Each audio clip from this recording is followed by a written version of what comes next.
Bahkan di Quran surat Al-Baqarah 65, Allah mengatakan, barang siapa yang melanggar perjanjian dengan Allah, maka aku akan jadikan dia kera yang amat hina. Ini ayat nggak bisa dibantah. Kan kita itu bukannya mau kembali ke Allah, kok jadi kembalinya ke surga? Kan tidak ada ayatnya sesungguhnya kita berasal dari Allah kembali ke surga. Kan ayatnya juga sesungguhnya kita berasal dari Allah dan akan kembali.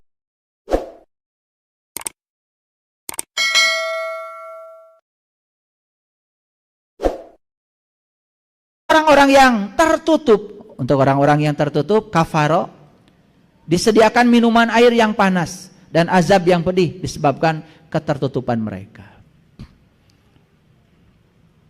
Kita lihat ayat selanjutnya. Ini Quran surat Ali Imran, surat ketiga ayat 161. Tidak mungkin seorang nabi berkhianat dalam sebuah urusan. Barang siapa yang berkhianat dalam sebuah urusan, maka pada hari kebangkitan, kapan hari kebangkitan? Nah, kita kalau mengartikan hari kebangkitan selalu saja nanti. Padahal siapa tahu kehidupan kita yang sekarang ini sudah hari kebangkitan bagi kita dari kehidupan yang sebelumnya. Kita tuh sudah bangkit lagi sekarang. Artinya kita sudah diberi kehidupan yang baru. Paham maksud saya? Jadi hari kebangkitan itu selama ini dipahami selalu saja ya dimatikan semua baru nanti kayak jamur katanya begitu. Terus diabringkan di posyandu ada penimbangan kan? Penimbangan. Terus yang banyak kebaikannya langsung masuk surga, yang sedikit keburukannya langsung masuk neraka selamanya. Begitu.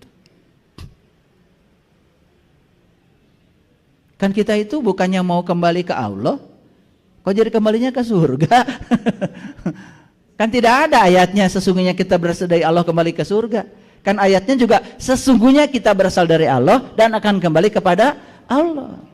Nah, untuk kembali kepada Allah kita akan mengalami beberapa siklus sampai kita bisa bersih. Suka atau tidak suka itu sudah menjadi hukum alam. Makanya dunia psikologi membuktikan ternyata kita ini punya past life. Kan ada orang yang di past life, ada orang yang di past regresi, ingin tahu masa lalunya di mana, hidup di mana. Itu sudah menjadi ranah sains, bukan ranah keyakinan. Dan itu ada ilmunya, namanya hipnosis. Jadi kita bisa masuk ke alam bawah sadar orang dan kita bisa tahu data dia. Karena alam bawah sadar itu disebut long term memory, memori jangka panjang. Oleh karena itu maka jangan heran kalau hari ini ada orang yang baru lahir, dia sudah bisa rumus matematika, sudah bisa bahasa Inggris, sudah bisa melukis. Kan tidak mungkin itu kesadaran yang dibangun di kehidupan yang sekarang. Sekolah juga belum. Pasti itu bawaan dari kehidupan yang sebelumnya. Itu yang sering disebut dengan indigo. Dia punya kelebihan. Itu kesadarannya dibawa ke kehidupan yang sekarang. Dan itu anugerah yang sangat luar biasa. Lihat hadirin. Kalau titik awal kehidupan kita adalah kelahiran kita yang hari ini. Harusnya coba anak yang lahir di hari yang sama. Harusnya sifatnya sama. Waktu umur seminggu sifatnya sama. Waktu umur sebulan sifatnya sama. Waktu umur setahun sifatnya sama. Kenyataan lahir di hari yang sama, umur sebulan, 2 bulan, karakternya sudah kelihatan berbeda. Ada yang dari kecil sudah mulai pelit.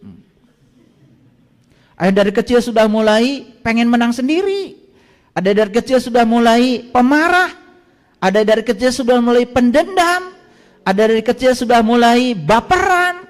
Ada dari kecil sudah mulai kelihatan karakter-karakter jahatnya. Kan harusnya kalau titik awal adalah kelahiran kita hari ini, semua kita sama. Buktinya tidak sama. Jadi kalau begitu titik awal kita bukan di situ. Jadi yang namanya hari kebangkitan bisa jadi sudah terjadi pada diri kita hari ini. Kita ini sudah dibangkitkan kembali di kehidupan yang sekarang. Untuk apa kita dibangkitkan? Coba. Untuk apa dibangkitkan? Bukankah kita dibangkitkan untuk melunasi utang? Betul? Kan kita dibangkitkan itu untuk melunasi hutang di alam hisab.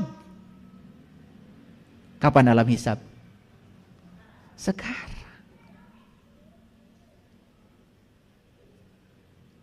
Bisa menghisab sekarang.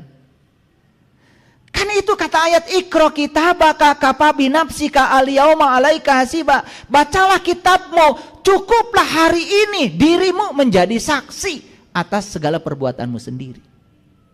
Itu namanya muhasabah. Muhasabah itu bukan nangis-nangisan.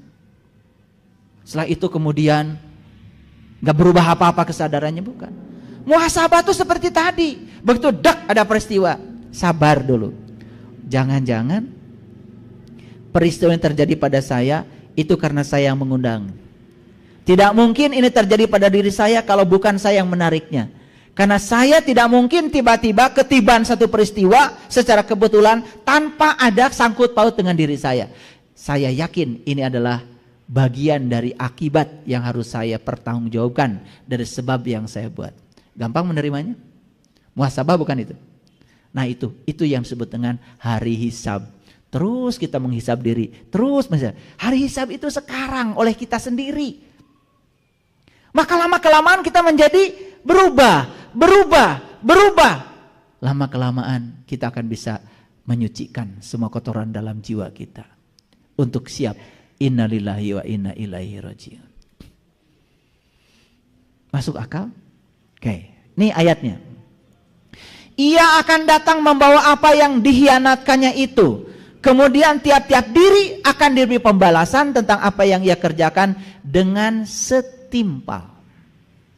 Ya, kullu nafsim maka sabat wahum la yudlamun.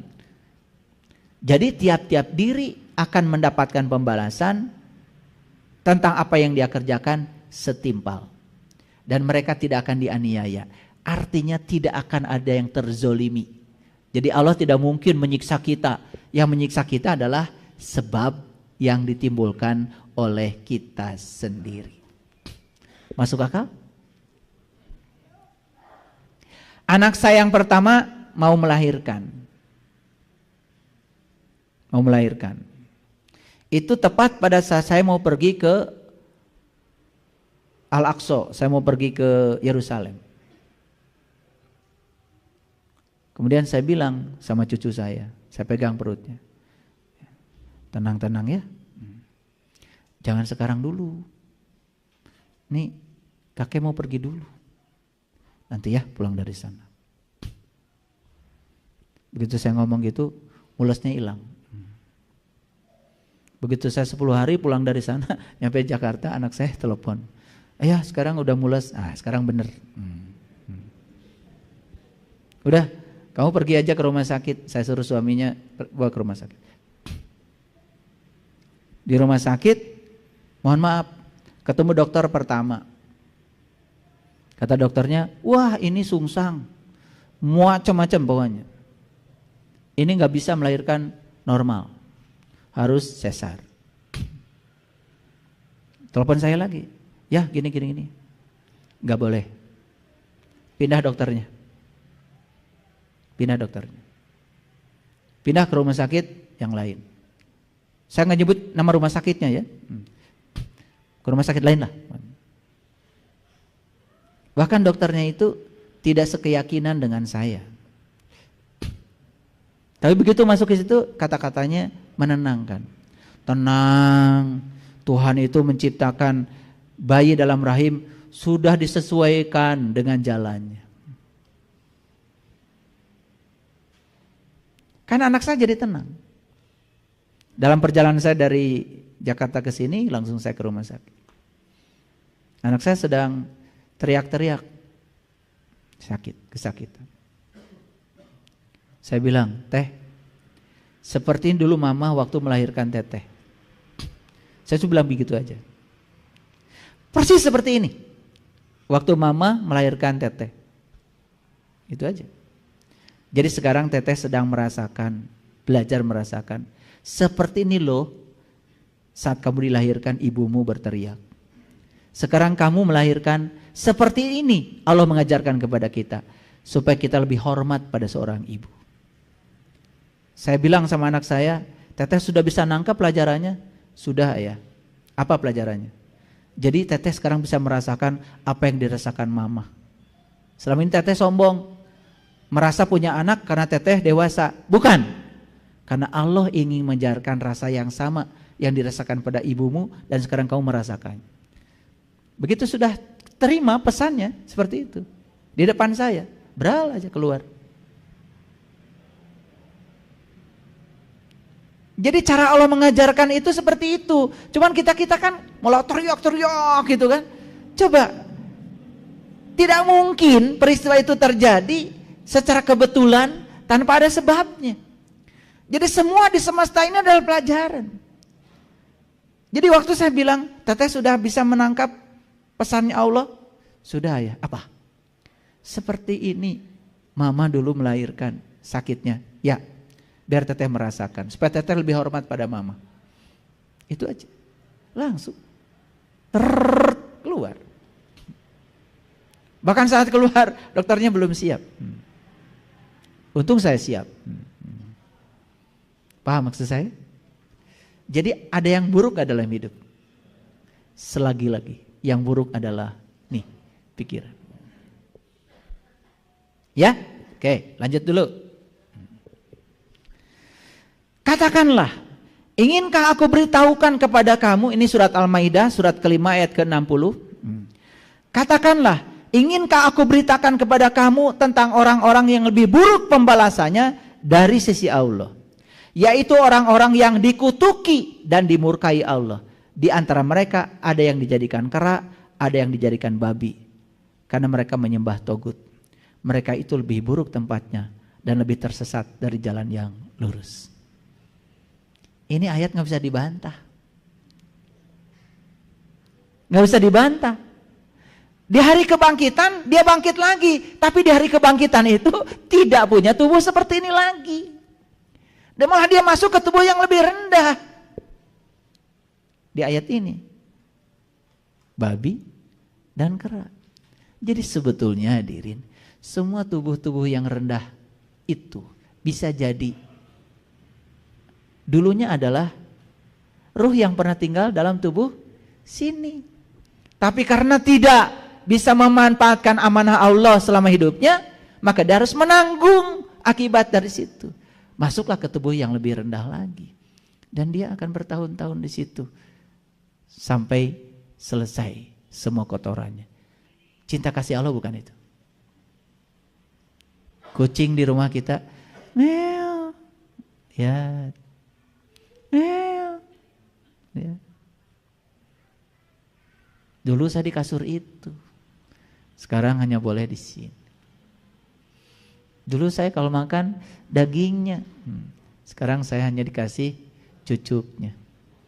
Jangan-jangan itulah sebetulnya perjalanan seseorang untuk disucikan. Itu sebenarnya neraka tuh itu. Cuman kita nggak sadar. Makanya hadirin semuanya, tidak ada peluang untuk bertemu dengan jati diri kita kecuali saat kita punya tubuh yang sempurna ini. Ini kendaraan terhebat, ini kendaraan yang luar biasa yang disediakan semesta untuk mempertemukan jiwa dengan dia. Hanya ketika punya tubuh ini kita bisa menemuinya. Makanya di Quran dikatakan, walaqad dara'na li jahannam katsiran minal jinni wal ins lahum qulub la yafqahuna biha walahum a'yunun la yubsiruna biha walahum adhanun la yasma'una biha ulaika kal an'am bal hum adall. Mereka yang punya kolbu tidak digunakan untuk melihat, mendengar dan memahami. Mereka itu sama saja dengan binatang. Ulaika kal an'am bal hum adall, bahkan lebih hina dari binatang. Jadi kesimpulannya, banyak kelihatannya sebagai manusia, tetapi dia tidak bisa menjaga kemanusiaannya sebagai manusia. Malah justru dia dihuni oleh sifat kebinatangan dalam kemanusiaannya. Maka dia akan turun menjadi seperti ini. Maka di ayat ini dikatakan mereka akan menjadi kera atau babi. Bahkan di Quran surat Al-Baqarah 65 Allah mengatakan, barang siapa yang melanggar perjanjian dengan Allah, maka aku akan jadikan dia kera yang amat hina. Tahu kera? Kera? Masa nggak tahu? Itu hadirin. Jangan sampai kita di kehidupan yang akan datang malah justru jatuh untuk memenuhi tubuh-tubuh yang lebih rendah. Yuk, mumpung kita sedang menjadi manusia, kita pertahankan kewibawaan sebagai manusia. Gunakan potensi kita sebagai manusia untuk memanusiakan diri kita sebagai manusia. Paham sampai sini? Oke.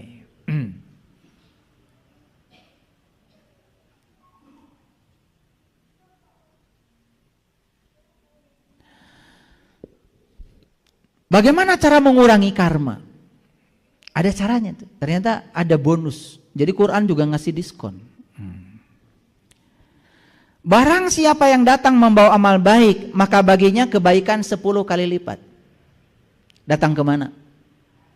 Datang ke sini sekarang di kehidupan ini. Bisa saja nanti kita datang lagi di kehidupan yang akan datang. Tetapi barang siapa yang datang membawa amal baik, maka baginya kebaikan 10 kali. Jadi kalau hari ini kita melakukan kebaikan dan kita harus datang lagi ke sini, maka kebaikan kita dikali 10. Bukankah itu adalah diskon? Dan barang siapa yang datang membawa perbuatan jahat, maka dia tidak diberi pembalasan, melainkan seimbang dengan kejahatannya. Luar biasa. Hadirin, lihat saya semuanya. Jadi kalau hari ini kita mendapatkan balasan dari kejahatan kita, itu sudah diskon. Karena kalau kejahatan itu cuma dikali 1. Tapi kalau kebaikan dikali 10 coba. Masa tidak tertarik untuk berbuat kebaikan? Yuk sekarang uangnya jangan taruh di dompet, taruh di surga. Pindahkan. Jangan taruh di saldo banyak-banyak, taruh di surga, pindahkan ke surga. Tahu cara memindahkannya? Tahu belum? Ambil uang itu ketika ada orang yang datang ke rumah membutuhkan, kasih. Ambil uang itu secukupnya kalau ada orang yang susah, sakit, kasih. Ambil uang itu kalau ada orang yang perlu bantuan kita, kasih. Itu namanya menyimpan uang di surga. Itulah yang akan jadi bekal kita. Gimana ambil semua? Jangan, sisakan. Jangan jadi orang bodoh baik hati. Nah itu namanya orang bodoh baik hati. Semua dihabiskan sampai dianya susah. Itu jangan. Ya, jangan. Yang paling bagus itu ya tentu saja pertengahan ya. Jadilah umat pertengahan. Baik, kita teruskan. Jadi kebaikan dikali berapa? Keburukan dikali berapa? Oleh siapa? Oleh Allah. Luar biasa bukan? Tertarik melakukan mana? Yuk, semua kebaikan dikali 1. Kalaupun kita terlahir ke sini gak dikali. Tapi kalau semua keburukan cuma dikali 1, tapi kebaikan dikali 10. Nah kalau saya nggak tunjukkan ayatnya kan nanti nggak percaya. Betul nggak? Nah coba lihat bahasa Arabnya. Man jaa bil hasanati falahu asyru amsalihha. Asyru 10. Wa man jaa bisayyiati fala yuzailla mislaha wa hum la yudlam. Siapa yang datang membawa kebaikan, kebaikannya dikalikan 10. Jadi kalau dulu pernah bantu orang 100.000, datang lagi ke kehidupan yang selanjutnya sudah kali 10. Luar biasa? Luar biasa. Tapi kalau dulu pernah mencuri uang 100.000, datang di kehidupan selanjutnya hanya akan dicuri 100.000. Diskon bukan ini? Ini sale namanya. Jadi jangan dikira yang suka bagi-bagi diskon itu cuman mau. Allah juga ngasih diskon, luar biasa. Betapa besar cinta kasih Allah kepada kita. Tertarik melakukan kebaikan? Tertarik? Mau melakukannya? Kapan? Janjimu.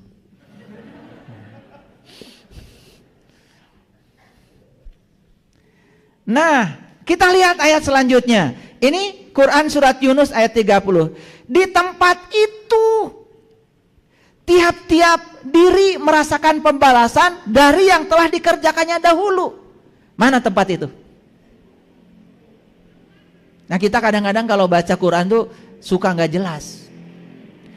Di tempat itu tiap-tiap diri merasakan pembalasan dari apa yang telah dikerjakannya. Mana tempat itu? Mana? Nih. Di tempat itu, di tempat itu, di tempat itu. Kan kita juga melakukan kebaikannya, melakukan sebabnya di tempat itu. Menerima akibatnya di tempat itu.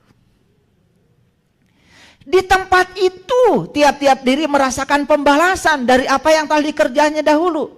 Dan mereka dikembalikan kepada Allah, pelindung mereka yang sebenarnya. Dan lenyaplah dari mereka apa yang mereka ada-adakan.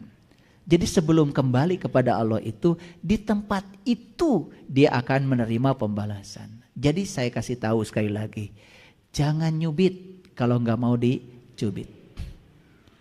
Saya mau nanya, dicubit sakit nggak? Apa pesannya? Pesannya apa? Duh, dicubit itu ternyata sakit. Pesannya jangan nyubit. Kalian begitu cubit, sakit, cubit lagi. Begitu apa tidak? Dikata-katain orang gak enak itu sakit. Pesannya apa? Kalian tuh kalau ngejawab pinter. Kalau dikata-katain orang tuh sakit ya? Pesannya apa? Oh, dikata-katain begitu ternyata sakit. Itu pesannya. Saya nggak mau mengatakan yang seperti itu pada orang lain. Itu maksudnya Allah. Mengajarkan rasa sakit itu bukan kita menimbulkan sakit yang sama. Pelajarannya apa? Oh, saya dikata-katain gak enak sama orang. Jangan-jangan saya di kehidupan dulu pernah ngata-katain yang sama. Kata ayat ini, di tempat itu tiap-tiap diri akan merasakan pembalasan. Di sini tiap-tiap diri akan merasakan pembalasan. Di sini hadirin. Oleh karena itu, hati-hati dengan kehidupan. Hati-hati. Sing asak-asak tinimangan. Kalau mau berkata, bertindak, pikirkan dulu yang matang. Kalau mau mengatakan sesuatu, timang-timang. Yang mau dikatakan ini nyinggung orang apa tidak? Menyakiti orang apa tidak? Coba belajar begitu. Luar biasa. Kalau nggak percaya nanti buka lagi di rumah surat Yunus ayat ke-30 ini. Ya. Di tempat itu tiap-tiap diri merasakan pembalasan dari apa yang telah dikerjakannya dahulu, dan mereka dikembalikan kepada Allah, pelindung mereka. Jadi sebelum dikembalikan kepada Allah, tiap-tiap diri harus merasakan pembalasan dulu. Di tempat mana? Di tempat itu. Di mana? Di sini.